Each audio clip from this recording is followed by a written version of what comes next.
আমার এক্সপেকটেশন হচ্ছে বাংলাদেশ টিমের কাছে এটা যে আমরা প্রথম রাউন্ডটা পার করে দ্বিতীয় রাউন্ডে যেতে চাই। টি-20তে এখন 150-60 এটা কোনো রান না। আমার মনে হয় যে নতুন যে প্লেয়ারগুলো উঠে আসছে, আস্তে আস্তে যারা উঠে আসছে তারা সাহসী প্লেয়ার, অবশ্যই সাহসী প্লেয়ার। সবাই যখন খারাপ করে ব্যর্থতার তীরটা সবসময় বিসিবির দিকে আসে। যেদিন বাংলাদেশ টিম ওইখানে যে যখন নামলো সেখানে টর্নেডো ছিল, মাঠের অবস্থাও খারাপ ছিল। নিজেকে ওই পরিবেশের সাথে মানিয়ে নেওয়ার জন্য যে সময়টুকু দরকার ওই সময়টুকু তো আমাদের কাছে অবশ্যই ছিল না। সেই ইন্টারন্যাশনাল সিরিজগুলোর সাথে আইপিএল, বিপিএল বলেন, এগুলোর কিন্তু অনেক ডিফারেন্সেস থাকে। ডেফিনেটলি যত বেশি খেলা হবে প্লেয়ারদের উপরে ধকল তো পড়বেই, বাট যারা প্রফেশনাল প্লেয়ার তাদের মাথায় সবসময় এটা থাকে যে এই ধকলগুলো নিয়েই তারা খেলবে, এটা তারা মেন্টালি অবশ্যই প্রস্তুত থাকে।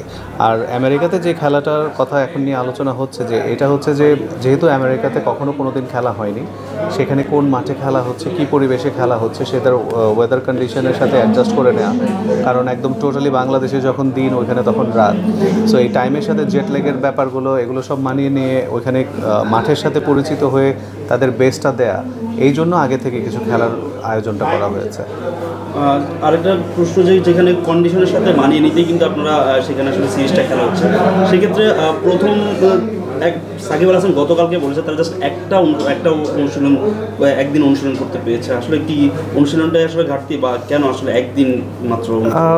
যেখানে খেলা হচ্ছে, যে মাঠটিতে খেলা হচ্ছে, আমরা জানি সবাই যে যেদিন বাংলাদেশ টিম ওইখানে যে যখন নামলো সেখানে টর্নেডো ছিল, মাঠের অবস্থাও খারাপ ছিল। সো তারা 2 দিন ঘর থেকে তখন বেরোতে পারেনি, যে নির্ধারিত যে অনুশীলনের সময়গুলো ছিল সেইটাও তারা করতে পারেনি সেখানে মাঠের কন্ডিশনের জন্য, ওয়েদার কন্ডিশনের জন্য। সো এই জায়গাটাতে তো আমি বলবো যে অবশ্যই যে একটা মাঠে আপনি নতুন কোনো পরিবেশে যদি আপনি যান, আপনি সেইখানে নিজেকে ওই পরিবেশের সাথে মানিয়ে নেওয়ার জন্য যে সময়টুকু দরকার ওই সময়টুকু তো আমাদের কাছে অবশ্যই ছিল না। তারপরেও আমি বলবো যে আমরা যেই দুটো খেলা হয়ে গেছে সেই দুটো খেলাতে আমরা খারাপ করেছি। ডেফিনেটলি আমরা আমাদের প্রতিপক্ষ টিমের চেয়ে খারাপ খেলেছি দেখে আমরা হেরে গিয়েছি। সেখানে আমাদের জেতার কথা ছিল, 2টা ম্যাচে জেতার কথা ছিল। প্রথম ম্যাচে আমার মনে হয় যে আমরা রান কম করেছি সেই জন্য, কারণ টি-20তে এখন 150-60 এটা কোনো রান না। আর স্পেশালি ওই ধরনের উইকেট যেখানে ফ্ল্যাট উইকেট, সেখানে এই ধরনের রান আসলে সাফিসিয়েন্ট না। আর গতকালকের ম্যাচটাও একদম জেতার মতো অবস্থানেই আমরা ছিলাম, সাডেনলি সেখান থেকে আমাদের হারটা হয়ে গেল। সো আমি যেটা বলবো যে cricket it's a game of uncertainty, অনেক কিছু এখানে হয়। তো আমরা এই হারের বৃত্ত থেকে বেরোতে চাই।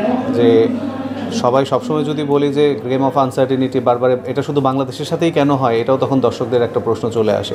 সো আমরা চাচ্ছি যে এই জায়গা থেকে বের হয়ে আসা, আমাদের প্লেয়ারদের যেই মানসিক যেই অবস্থাটা এখন আছে, এই জায়গাটা থেকে তারা তাদের সর্বোচ্চটা মানসিকভাবে স্ট্রং হয়ে সর্বোচ্চটা তারা ডেলিভারি দিবে। আমি বিশ্বাস করি আমাদের প্লেয়ারদের সেই সক্ষমতা আছে। টি-20তে আমরা বরাবরই কোনো সময় ওই রকম বড় দল হই নাই, এবং প্রথম দল হিসাবে কিন্তু আমরা 100টা পরাজয় বরণ করেছি। আপনার কি কোনোভাবে মনে হয়েছে খেলা দেখে যে ইন্টেন্টে আমরা একটু ঘাটতি আমাদের রয়েছে? যে অন্যান্য দল যখন খেলছে ইন্টেন্টটা কিন্তু কনস্ট্যান্ট সবারই দেখা যায়, কিন্তু আমাদের ক্ষেত্রে স্ট্রাইক রেটটা বরাবরই একটা ইস্যু হয়ে আসে। ইন্টেন্টে কোনো রকম ঘাটতি মনে হচ্ছে কিনা? আমাদের ঘাটতি অলরেডি আছে, সেটা আমার মনে হয় যে সেই ঘাটতিটুকু আমাদের আছে, যেটা আমাদের আমাদের সেটা পূরণ করার জন্য আমরা অলরেডি বেশ কয়েক বছর আগে থেকে সেই চেষ্টাটুকু বিসিবি নিয়ে আসছে। আপনি দেখেন যে আমাদের প্রত্যেকটা বিসিবি সবাই যখন খারাপ করে ব্যর্থতার তীরটা সবসময় বিসিবির দিকে আসে। বিসিবির যা দায়িত্ব একটা টিমকে পরিপূর্ণভাবে সাজিয়ে তোলার জন্য প্লেয়ারদেরকে ভালো ফ্যাসিলিটেট করা, তাদেরকে ভালো প্রশিক্ষণের ব্যবস্থা করা, এবং সেই প্রশিক্ষণ নিয়ে তারা ভালো খেলবে, এটা হচ্ছে প্লেয়ারদের উপরে ডিপেন্ড করে। সো যখন আমাদের উপরে বা বিসিবির উপরে সেই কথাটা আসে, আমরা আমাদের দায়িত্বের জায়গা থেকে সেই দায়িত্বগুলো পালন করছি কিনা সঠিকভাবে, এটা হচ্ছে কিন্তু আসলে প্রশ্ন করার জায়গা। সো আপনি দেখেন যে বাংলাদেশ টিমের জন্য আমাদের ব্যাটিং কোচ আছে আলাদা করে, আমাদের বোলিং কোচ আছে, স্পিন বোলার কোচ আছে, আমাদের ফিল্ডিং কোচ আছে, ট্রেনার আছে, সব কিছুই কিন্তু সেখানে আছে। যেটি হচ্ছে যে আমরা এখন অটোমেটিক্যালি আমরা কম্পেয়ার করে আমাদের পার্শ্ববর্তী দেশের টি-20 একটা সিরিজের বা টুর্নামেন্টের সাথে। সো ওইখানে আমরা যেই অবস্থাটা দেখি সেইটা আসলে পৃথিবীর আর কোনো দেশেই কিন্তু এই ধরনের টি-20 খেলা হয় না। ইনফ্যাক্ট যখন ইন্টারন্যাশনাল সিরিজগুলো হয়, সেই ইন্টারন্যাশনাল সিরিজগুলোর সাথে আইপিএল, বিপিএল বলেন, এগুলোর কিন্তু অনেক ডিফারেন্সেস থাকে। কারণ ওই ধরনের ম্যাচে যারা যেই প্লেয়ারগুলো যেই ধরনের শট খেলে এবং তারা যেভাবে সাকসেস পায়, আমরা দেখি 6 হচ্ছে অবিরত, এগুলো কিন্তু ইন্টারন্যাশনাল ম্যাচে কিন্তু এভাবে দেখা যায় না। সো ইন্টারন্যাশনাল ম্যাচের সাথে টুর্নামেন্টের একটা অনেক বড় ডিফারেন্স তো অবশ্যই আছে।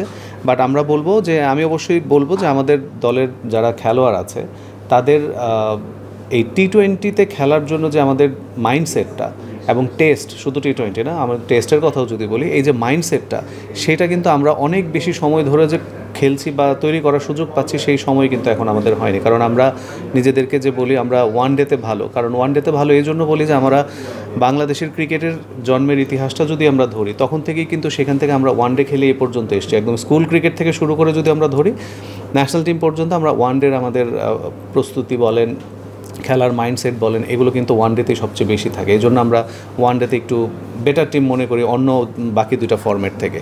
সো আমার মনে হয় সেটাই কারণ। আর যেভাবে এখন ব্যবস্থা নেওয়া হচ্ছে আমার মনে হয় যে নতুন যে প্লেয়ারগুলো উঠে আসছে, আস্তে আস্তে যারা উঠে আসছে তারা সাহসী প্লেয়ার, অবশ্যই সাহসী প্লেয়ার। এরা যখন তাদের যে ইন্টেন্টের কথা বললেন এই ইন্টেন্টটা তাদের আছে, বাট সেটার এক্সিকিউশনের বেলায় বিভিন্ন সময় হয়তো ঘাটতি দেখা যাচ্ছে বা মনে হচ্ছে যে অভিজ্ঞতার একটু অভাব।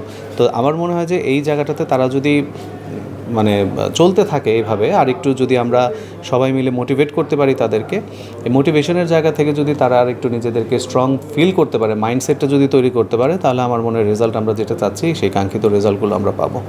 তীর ভাই, এই শান্ত আর লিটন দীর্ঘদিন ধরে নিজেদেরকে হারিয়ে খুঁজতেছেন, তো আপনার কি মনে হয় যে এই জায়গায় যেহেতু আপনি তরুণ ক্রিকেটারদের কথা বললেন, আমরা কিন্তু তাদেরকে দীর্ঘদিন ধরেই দেখছি তারা রানের বাইরে, তো এই ক্ষেত্রে নতুন কাউকে কি সুযোগ দেওয়া যেত, কিংবা এটা কি বিসিবি আগে থেকে চিন্তা করেছিল নাকি পুরানো প্লেয়ারদেরকে নিয়েই প্ল্যানটা ছিল? না দেখেন, আসলে টি-20-এর ক্ষেত্রে তো আসলে টেকনিকের যে বিষয়টা ওটা তো আসলে আমরা ওয়ান ডে বা টেস্টের ক্ষেত্রে অ্যাপ্লাই করতে পারি না, সেটা অবশ্যই সত্যি কথা যে প্লেয়াররা কিন্তু ফর্ম অফ ফর্ম দুইটাই তাদের লাইফের পার্ট, মানে প্লেয়িং জীবনের পার্ট এটা। এখন আমরা যদি মনে করি যে এই যে কথাটা আজকে আসছে যে লিটন অফ ফর্মে আছে, শান্ত অফ ফর্মে, এখানে যদি আমরা নতুন প্লেয়ার নিতাম, সেই নতুন প্লেয়ার এসে যে পারফর্ম করতে পারবে সেরকমও কিন্তু কোনো গ্যারান্টি ছিল না। তখন যদি এটা করা হতো তখন আবার এই কোয়েশ্চেন আসতো যে আমরা নতুন তাদেরকে যারা নাকি ভরসার, যারা অলরেডি নিজেদেরকে প্রুফ করেছে তাদেরকে বাইরে রেখে নতুনদেরকে কেন সুযোগ দিলাম। যে কোয়েশ্চেন কিন্তু এসছে গত বিশ্বকাপে, যেখানে তানজিদ তামিম সেখানে ছিল একমাত্র ওপেনার হিসেবে এবং সে যখন রান পাচ্ছিল না আমাদের কিন্তু অল্টারনেটিভ ছিল না সেখানে, তো তখনও কিন্তু কোয়েশ্চেন আসছে। So question will always arise, question সবসময় অ্যারাইজ হবে, এটা কেন করা হলো না, ওইটা কেন করা হলো না। মূল কথা হচ্ছে যে দলের পারফর্ম করা। যখন পারফরমেন্স হবে তখন এই কোয়েশ্চেনগুলো আর থাকবে না, যখন পারফরমেন্স হবে না তখন কোয়েশ্চেন আসবে। বাট আমরা বোর্ডের কর্তা হিসেবে বা আমরা যারা ক্রিকেটের সাথে সম্পৃক্ত আছি তারা আমরা সবাই জানি যে প্লেয়ারদের ফর্ম অফ ফর্ম দুইটার মধ্যে দিয়ে তারা যায়। লিটন বাংলাদেশের জন্য যেই খেলা সে এর আগে দিয়েছে তার যে অবদান, সেটাকে খুব বেশি তাড়াতাড়ি যদি আমরা যদি ওকে বাদ দিই তাহলে অনেক তাড়াতাড়ি তার অবদানের কথা ভুলে যাওয়া হবে। বাদ দেওয়ার ব্যাপারটা না, যে প্রসেসের যে বিষয়টা, তো গতকাল সাকিব ভাইও যেটা বলছিলেন যে উনি কিছুটা উদ্ধত ছিলেন সংবাদ সম্মেলনে, তো কথাটা শুনে বলছিলেন যে ফ্যাসিলিটিস পাচ্ছেন না বা আরেকটু সুযোগ দরকার ছিল, তো এই ক্ষেত্রে না, সেটা তো সেই প্র্যাকটিসের মানে আমেরিকাতে যে প্র্যাকটিসের সুযোগ সুবিধার কথা বলেছেন, যে মাঠে খেলা হচ্ছে সেটা নিয়ে আসলে কেউই ওইভাবে হ্যাপি না। কারণ আপনি মাঠে তো দেখেছেন যে চারদিকে মাঠের আসলে এটাকে আসলে প্রপার ইন্টারন্যাশনাল গ্রাউন্ডে খেলার পরিবেশ আসলে বলা যায় না। বাট যেটার কথা যে প্লেয়ারদের ফর্ম অফ ফর্মের কারণে তাকে বদল করে যে আরেকজনকে নেওয়া, সেটার জন্য একটা টাইম আছে। সেই টাইমটা আমাদের সিলেক্টররা মানে খুব ভালোভাবেই সেটাকে লক্ষ্য করছে যে অনেক প্লেয়ার তো এই পর্যন্ত বাংলাদেশ টিমে খেলেছে, অনেক দিন খেলতে পারেনি, আবার চলে গেছে অফ ফর্মের কারণে। সো ওদের জন্য যে এই প্রসেসটা ইমপ্লিকেট হবে না তা কিন্তু না, কিন্তু সেটার জন্য যে ডিউ টাইমটা, সেই টাইম পর্যন্ত কিন্তু আমাদের তাদেরকে সেই সুযোগটি দিয়ে যেতে হবে, দেখতে হবে যে তাদেরকে আবার ফিরিয়ে নিয়ে আসা যায় কিনা। আপনি দেখেন বিরাট কোহলিকে ইন্ডিয়ান টিম যখন তার ক্যাপ্টেনশিপ গেল, তো সে ম্যাচে জায়গা পাচ্ছিল না তার অফ ফর্মের কারণে, তখন জিম্বাবুয়ের সাথে কিন্তু ইন্ডিয়া একটা সিরিজ আয়োজন করে সেখানে বিরাট কোহলিকে কিন্তু সেখানে পাঠিয়েছে। সো এই যে বোর্ডের তরফ থেকে প্লেয়ারদেরকে ছন্দে ফেরানোর জন্য যে ইনিশিয়েটিভ, সেটা আমরা নিচ্ছি কিনা, সেটা আমরা চেষ্টা করছি কিনা বোর্ডের কর্তা হিসেবে, সেটা হচ্ছে আমাদের জবাবদিহিতার জায়গা। সো আমরা যদি ওই জায়গাটা কমপ্লিট করি, বাকিটা হচ্ছে প্লেয়ারদের দায়িত্ব, তাদের নিজেদেরকে প্রুভ করা। কারণ ন্যাশনাল টিম আসলে পরীক্ষার জায়গা না, বা ন্যাশনাল টিম আসলে শেখার জায়গা না, ন্যাশনাল টিম হচ্ছে ডেলিভারি দেওয়ার জায়গা। আমাদের প্লেয়ার যারা আছে তারা অবশ্যই এই ব্যাপারটা ভালোভাবেই জানে। ব্যাড ডেজ আসে, খারাপ ডেজ চলে যাবে ইনশাল্লাহ, আবার ভালো দিন আসবে, ওরাই ওদের নিজেদেরকে প্রুভ করবে, কারণ ওদের প্রতি আমার সেই বিশ্বাস আছে। টি-20 বিশ্বকাপের ঠিক আগ মুহূর্তে আমেরিকার মতো একটা দলের সাথে আসলে সিরিজ হার, এটা কি আসলে ইম্প্যাক্ট ফেলবে কিনা, ডিমোরালাইজ করবে নাকি? আই ডোন্ট থিঙ্ক এটা ওইরকমভাবে ইম্প্যাক্ট করবে, কারণ এখানে অনেকগুলো ইস্যুজ আছে যেটা প্লেয়াররাও জানে, যে আজ এই হারের পেছনে যে কারণগুলো সেটা যদি আমরা এখন এক্সপ্লেন করি তাহলে সেটা ব্যর্থতার জন্য অজুহাত অজুহাত হিসেবে হয়তো সবার কাছে দাঁড়াবে, বাট প্লেয়াররা জানে যে তারা কী কারণগুলোতে তারা আসলে তাদের যে ক্রিকেট খেলাটা সেটা তারা খেলতে পারেনি। সো আমার মনে হয় যে এটা তারা যেহেতু জানে, এই জায়গাটা থেকে যখন আর একটু ওভারকাম তারা করার জন্য যেই জিনিসগুলো তারা অভাববোধ করেছে সেগুলো যখন ফুলফিল হয়ে যাবে, তারা তাদের বেস্ট আবার দেওয়ার জন্য তারা নিজেরাই নিজেদেরকে প্রস্তুত করে নিতে পারবে। একদম শেষ আমাদের প্রত্যাশাটা কি, মানে ক্রিকেট বোর্ড কনসিডারিং যে আপনারা সমস্ত সুবিধার কথা যেটা বললেন যে ক্রিকেটারদের কাছ থেকে এই বিশ্বকাপে বাংলাদেশের প্রত্যাশাটা কি বিসিবির প্রত্যাশা? আমাদের জাতির যা প্রত্যাশা আমাদের তাই, আমরা জাতির বাইরে না। আমাদের প্রত্যাশা হচ্ছে বাংলাদেশ ভালো খেলবে, কারণ একটা ম্যাচে হার থাকবে, জেত থাকবে, একটা দল হারবে, একটা দল জিতবে, কিন্তু সেই দল আমরা যদি জিতি তাহলে তো অবশ্যই ভালো, জেতার জন্যই আমাদের প্রত্যাশাটা তো যে আমরা জিতবো। কিন্তু যদি আমরা হেরেও যাই তাহলে সেই হারটা যেন আমরা জেতার জন্য খেলেই হেরে গেছি এরকম মনে হয়। আমাদের প্লেয়ারের তাদের যে সামর্থ্যটুকু আছে সেই সামর্থ্যের 100% দিয়ে যদি হেরেও যায় তাহলে আমাদের আসলে দুঃখ, জাতি হিসেবে আমাদের কারো কোনোই দুঃখ থাকবে না। বিকজ আমরা যখন দেখব যে সে তার সর্বোচ্চ চেষ্টাটা করছে তারপরেও পারছে না, তো তখন আমাদের আসলে সেই কষ্টটুকু থাকবে না যে কষ্টটুকু আমরা হয়তো গত দুটা ম্যাচে সবাই পেয়েছে। তো আমি আশা করি যে ইনশাল্লাহ তাদের সেই মনোবল ফিরে আছে, যে তারা নিজেদেরকে ফাইটার হিসেবে আবার প্রুভ করেছে আগেও, এবারও করবে, আবার তারা তাদের ছন্দে ফিরে আসবে। এবং এই বিশ্বকাপে আমি আশা করি, আমরা চাই যে বাংলাদেশ টিম আমাদের যতটুকু স্ট্রেংথ আছে, আমরা যেটা ফিল করি, আমরা ফার্স্ট রাউন্ডটাকে পার করতে চাই, যে প্রথম রাউন্ডটাকে আমরা পার করতে চাই। এটা আমাদের এখন আমার এক্সপেকটেশন হচ্ছে বাংলাদেশ টিমের কাছে এটা, যে আমরা প্রথম রাউন্ডটা পার করে দ্বিতীয় রাউন্ডে যেতে চাই। Thank you.